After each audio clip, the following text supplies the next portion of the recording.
नमस्कार, मैं हूं राजेश पिपलोदिया और इस वक्त आप देख रहे हैं दोपहर न्यूज।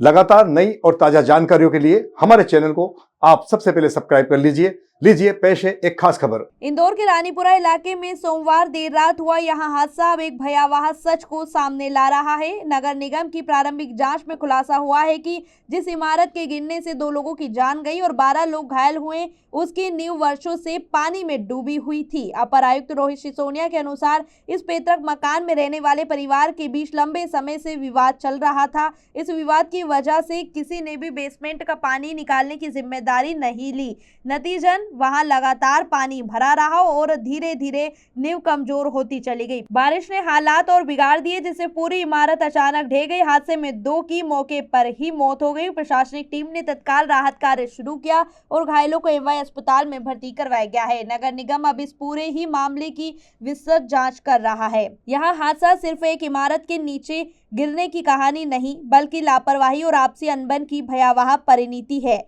यदि समय रहते रखरखाव किया गया होता तो जिम्मेदारी तय की गई होती, तो 2 निर्दोष जिंदगियां यूं ना जाती। अब जरूरी है कि शहर की सभी जर्जर इमारतों का समय पर सर्वे कर सख्त कदम उठाए जाएं, ताकि इंदौर में फिर किसी परिवार को इस तरह की त्रासदी ना झेलनी पड़े।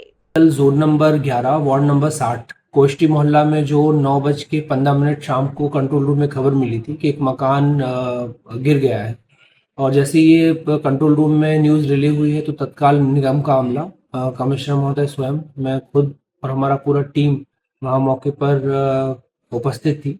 और जो रेस्क्यू ऑपरेशन चला वो जब तक ख़त्म नहीं हो गया तब तक कलेक्टर महोदय और कमिश्नर महोदय मौके पे ही थे।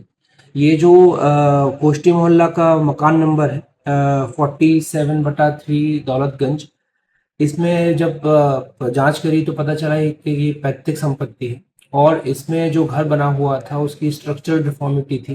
जो इनका बेसमेंट था उसमें जल भराव की स्थिति थी और सीपेज की स्थिति थी।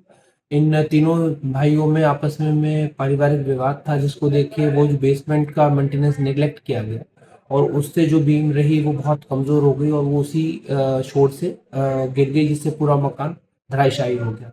और बचाव जो ऑपरेशन चला, जो रेस्क्यू ऑपरेशन चला, उसमें जितने भी व्यक्ति थे परिवार के, उनको मेहनत कर जीवित बाहर निकाला गया। और उसमें जो कैजुअलिटी हुई है वो उनको आखिरी में बाहर निकाला गया था। तो इस हिसाब से जो स्ट्रक्चरल कमजोरी थी उस मकान की, उसके हिसाब से मकान गिरा और तत्काल बचाव ऑपरेशन हमने चालू कर दिया था इसमें। और जितने भी लोग हैं, कुछ को मामूली चोटें आई हैं और कुछ को थोड़ी गंभीर चोट है, वो एमवाई हॉस्पिटल में उनका इलाज चल रहा है। और जिला प्रशासन, नगर निगम पूरा उस पर ध्यान रखे हुए हैं। कहीं भी कोई उनकी हेल्प की आवश्यकता होगी तो नगर निगम उसको तत्पर रहेगा।